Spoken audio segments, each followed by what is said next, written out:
Hi, I'm Tom from Tom Build Tactical, and I wanted to talk a little bit about what I do here. I specialize in the G36 and UMP platforms. We make a US-made version called the TG36 and the TMP, and I also do conversions on the USC and the SL8. H&K is getting ready to dump a whole bunch of SL8s on the market, and there's a lot of people interested in doing conversions. And it's not as simple as people think, so I wanted to kind of talk about the options for the SL8, what can be done, and how to go about doing it. The SL8 is the imported version long rifle that's been around since about '99. The new version, I believe, is going to be the SL8-6. This is pretty much what we're looking at here. These were brought in around 2010. It's the black version, not the old gray one. The big difference is these have an aluminum top rail, and they're black, and they have the vented handguard. So these are pretty far from a G36. Just to give you guys an idea, if you look at the rear of this here, there are bolts here. You have your date code, serial number plates in the rear. This is my TG36 here, and you'll notice that the hinge here is built into the receiver. So when you overlap these two and you kind of look, you'll see that this is quite a bit shorter receiver. And so in order to actually make this right and graft a rear section onto this, it's a good bit of work. Kind of has to be milled out like a puzzle piece. Of course, serial number has to stay on the gun. All the blocking spots in the back have to be kept in there. Also, this section here, you'll notice the indentation. This is to prevent you from putting a double stack mag in. Any of that type of stuff that gets done to one of these imported guns requires you to then add 922R compliance parts. So this setup, just basic with no flash hider, would require 5 extra parts that are US made. If you add a flash hider, it would be 6. There are only certain parts that count. So as cool as these are, there are a lot of steps to go to try to get one of these to look like one of these. A lot of parts that are needed. Just to give everybody a heads up, G36 parts have never just been on the shelf here in the States. They were imported for law enforcement mostly early 2000s, mid 2000s. They did discontinue offering the G36 to law enforcement many years ago. So a lot of the parts are just hard to get, and parts kits are pretty rare. Most PDs have long since traded them in and cut them up. So when we do see them, it's 6 guns, 8 guns, that kind of thing. So it's not very many. So parts are just a struggle and expensive. So that being said, there's going to be a ton of these imported, and a lot of guys are already asking, what can I do with it? We can certainly still do conversions. The toughest part is the rear section, the demilled part, which would be grafted onto here in order to actually put the hinge on there so you can properly have a folding stock that actually goes where it's supposed to go. The other issue of parts you'll need is a bolt head, mag well, of course the lower buffer plate, which is this piece here, and the demilled rear section, which is going to be the toughest to find. So some of these parts are out there.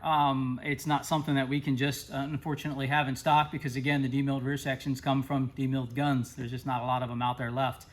There are a lot of other options with the SL8 that you can do as well, just to kind of give you a heads up on some of the other things.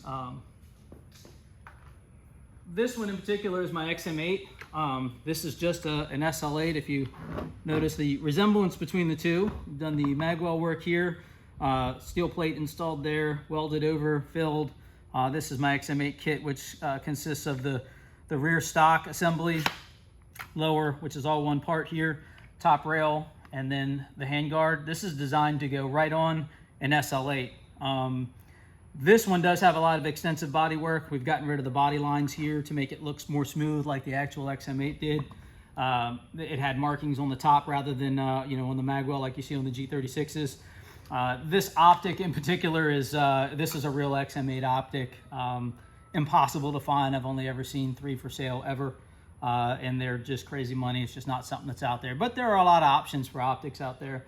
So this setup, it's still expensive to do. You still have to do the magwell work, a magwell, a bolt head, and then the whole kit. And then if you decide to go the full route and do all the body work, it adds up pretty quick. And then of course barrel work. And then this is just something we made up for this particular setup. But the barrel on the SL8 is a full bull barrel. It has the E, which is the long gas system. So you are limited to the long handguard with this barrel setup. And this can be taken down to 16 inches and threaded. You can do a thread and pin and weld, but you have to be at 16 inches on the SL8. If you go to a G36 setup where we're putting the hinge on the back of the gun, that shortens the receiver, so that means your barrel then needs to be at 16.5 inches. Otherwise, when the stock is folded, you are under 26. So 16.5 is going to be the minimum on any of the G36 style receivers. On the SL8 to XM8 here, 16 is it. So there's a lot of intricacies that people just aren't familiar with. So I'm just trying to put some of the the facts out there, the details out there, so guys can choose on what they want to do. XM8 builds with the parts and barrel work are typically $2,200 to $2,500 on average.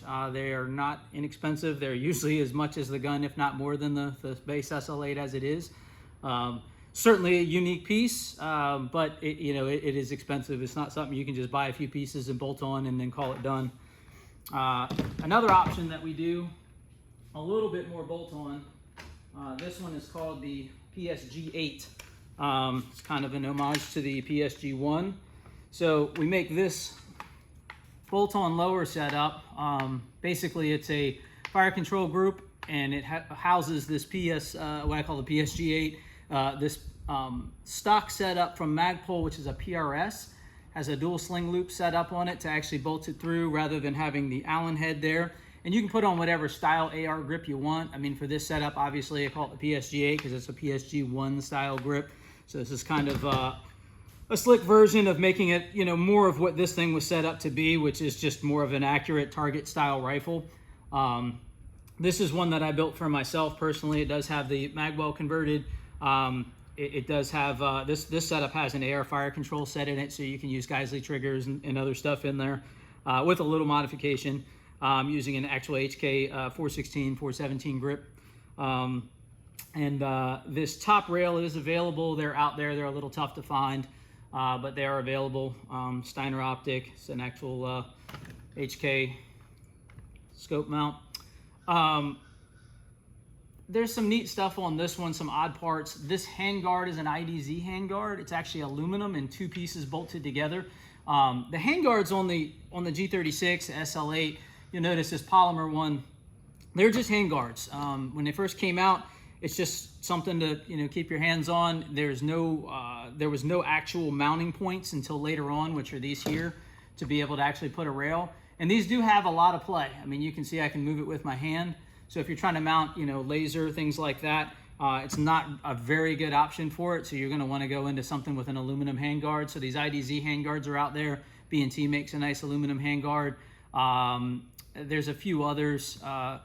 It's one of those things where, when this thing was developed, there was not a lot of lasers out there, not a lot of things that were, being attached other than flashlights onto the handguard. So, it was 20 plus years ago. And of course that tech is, everybody's putting some sort of an illuminator, some sort of something on it that's a laser. And so you want something that's going to have a repeatable zero and a good lockup. So most of these all actually bolt on. If you see this one actually has an Allen bolt in it.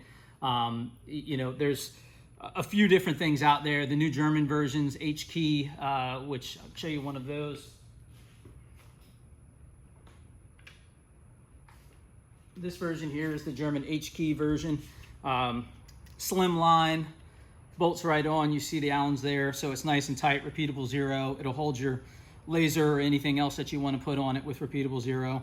I'll get back to this one. So this setup is a pretty standard, like I said, SL8. It's a nice setup because it's still expensive with buying the stock. You can, truly make it something cool with being able to put a nicer trigger in it. This is really the only option to put a nicer trigger in it. There are no SL8 or G36 triggers that are replaceable that's going to give you any different length of pull or trigger pull, weight or anything like that, or any adjustability. We do make a billet trigger that's pretty nice, but it doesn't change your trigger pull. Just the design, there's a lot of differences between the SL8 trigger parts, the G36 trigger parts, and even in the semi-auto version. A lot of the stuff looks the same, and they do share some of the same pieces, but they are different. So this setup is, like I said, less money than being able to do a full G36 conversion. There's a lot more stuff that you can do to it to keep it simple and not spend a ton of money. But that's another option for these SL8s that are coming in to give you something, nice to be able to actually utilize this bull barrel. And let me go to a few other things with my TG36. kind of show you some other options here. So the standard TG36, this is our C pistol. Probably the most popular. Everybody wants the cool video game gun. It's a 9-inch barrel. We actually did a little bit longer barrel than normal. The actual G36 German barrels are just under 9 inches. We went with about 9.3 inches to extend it just past the gas system here, because otherwise you need special CQDs in order to clear anything here, because everything would be so far back on a standard C that there's only a few things that you can actually use for a suppressor. So we extended ours. This is our AR thread version, so you can put on, obviously real common AR stuff. This is one of our braces. This is our IADZ brace. Pretty popular setup. Of course, you can SBR these as well and put on a regular stock once it's SBR'd. But this is the probably the most popular thing that we have, and most people want their SL8s to end up something like this. The SL8 is a rifle. And so a lot of guys aren't familiar with the whole rifle pistol thing. I keep finding that, hey, I just want to put a brace on it for now. That's not a thing. These are imported as rifles, and you cannot just change it into a pistol. The only option for a short barrel on one of these is to actually SBR it, pay your tax stamp. For something like this, to get to this, from here, it's a lot of money in parts, and a lot of time and effort. I mean, you will spend probably $5,000 by the time it's all said and done, by the time you buy all the parts, the barrel, etc., and have the labor done. It certainly can be done. We've done thousands since 2007, and I'm sure we'll do plenty more. But it's not just to buy some parts and bolt it on. There's just no kit. There's not just a hey, go to this website and buy this stuff and you're done. It's just not that simple. I can certainly get some parts lists together for different models, but a couple things people don't realize, that there are only 3 models typically on the G36. So the C being the shortest, the compact, like I said, 9-inch, and then the K model, which this one here is 12.5 inches, is also a TG36. This is our other brace, and so 12.5 inch, and then the long barrel version, which I have here, which is the E model, which is commonly seen with the bayonet lug. These are 18.9 inches, so that's pretty much your 3 standard barrel lengths. So there is no 16.5, which is what you would need. And of course, like I said, if you're just doing the bolt-up setup with the SL8, like for an XM8, you only need 16 inches. So there are some options there, but there's kind of an odd in between. Each one of these gas systems has their own specific handguard to cover it. So the K, if you look size-wise, you will see certainly the K is got 4 vent holes compared to, well, this has got the longer handguard, so it's hard to compare the exact, but it's shorter as far as the gas system goes. So you can't really slide a K handguard onto an E rifle. The gas system, the gas block kind of sticks out, and the handguard doesn't really quite fit, so you kind of have to shave plastic in order to do it, and it doesn't really look like it's supposed to look. So again, there's a lot of intricacies with these. A lot of different top rail options out there. We make a few different things. This is kind of the standard that's out there. Apparently I didn't have my mag in. We have a low-rise top rail here, which is all aluminum, very similar. They just bolt right on.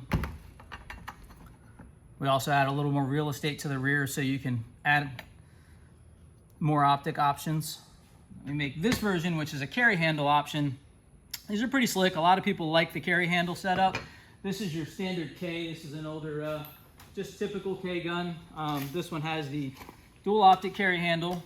Everybody is looking for these. These are extremely tough to get. They stopped making them many years ago.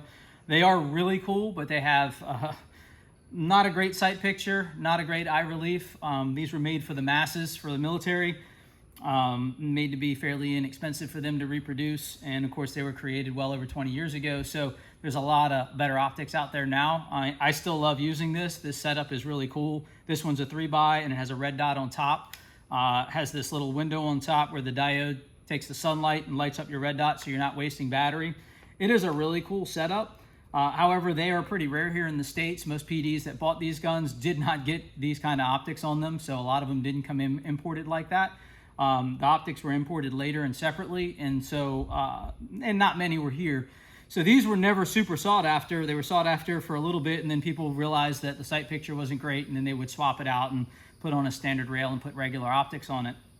guys that just want to recreate something like this, which is really one of the reasons why I started this whole thing. Is this is just a cool looking space gun, and I just had to have it. Had to have this optic, and really wanted this style setup. And there are plenty of people that still do. I can tell you the optics right now are about $1,500 when you can find them. The single optic carry handle version is around $800. They're a lot of money because they're hard to find. They used to be about half that price.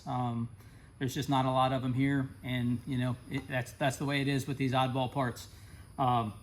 We do make a version of that. This is our aluminum carry handle version. Very similar in the look, all aluminum, so super stout, and you can put on whatever you want in the back. This gives you the option to keep that look, give you something very sturdy to mount to, and you can put a modern optic on it. You know, the UH1 is pretty popular on here because it looks right. Of course, EOTech, Steiner, there's a lot of stuff you can put on there. But this gives you that same look without spending insane money and having a modern optic.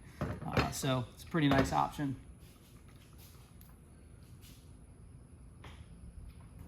This is our this is an actual C post sample, just another version.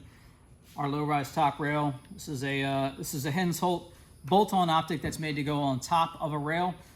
Same optic that's actually in the carry handles with a mount up top, so you can put an RSA, which is what they use, or something else on top for a red dot. Just kind of something different to configure. They did make these stocks for a while as well with the built-on cheek riser. I mean, obviously, you'd have to have a you know, an SBR to use one of these on a C. It's your standard C handguard. Again, this is just another configuration. There's tons of different top rail options and several different stock options. One of the other stocks I wanted to talk about, because I get asked a lot, this is the IDZ stock. The IDZ stock is a really slick setup. These are newer stocks that are out. They're tough to find here in the States. HK Parts tries to stock them when they can get their hands on them, and so does RKS. Has, you know, an adjustable cheek riser here, and then it has a couple different lengths that you can put in it. These are tough to find. They also make a concave and a convex version. These are really slick, and it's a nice option. It still folds the same, does not block the ejection port. It's probably the best thing out there.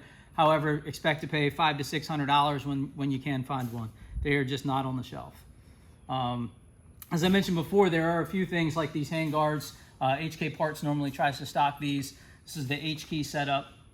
It is a pretty cool deal. They make them in all lengths. I'm not a big fan of the H-key look, but it's a nice handguard. I will say they do run super hot.